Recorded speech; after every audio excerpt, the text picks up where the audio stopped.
Cinema താരങ്ങളുടെ സംഘടനയായ അമ്മ യുടെ പ്രസിഡന്റായി നടി ശ്വേത മേനോൻ തിരഞ്ഞെടുക്കപ്പെട്ടു.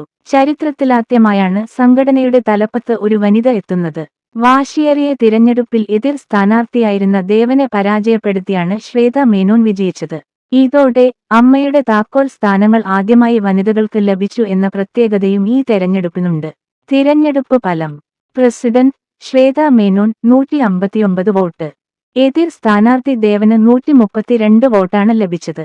General secretary Kukku Parameswaran 172 vote. രവീന്ദ്രനാണ് പരാജയപ്പെട്ടത്.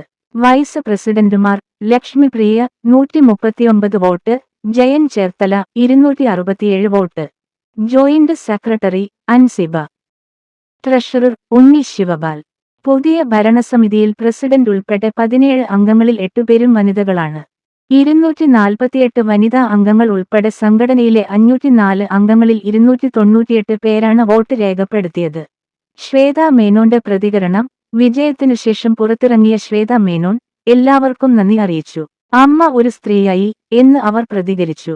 സംഘടനയിൽ നിന്ന് പിണങ്ങിപ്പോയവരെല്ലാം തിരികെ വരണമെന്നും ആവശ്യമെങ്കിൽ അവരെ നേരിട്ട് വിളിക്കുമെന്നും അവർ പറഞ്ഞു. ജനറൽ സെക്രട്ടറിയായി തിരഞ്ഞെടുക്കപ്പെട്ട കുക്കു പരമേശ്വരൻ എല്ലാ പ്രശ്നങ്ങളും ഒരുമിച്ച് കൈകാര്യം ചെയ്യുമെന്ന് വ്യക്തമാക്കി. കൂടുതൽ വീഡിയോകൾക്കായി ചാനൽ ഒന്ന് സബ്സ്ക്രൈബ് ചെയ്തു വെച്ചോളൂ.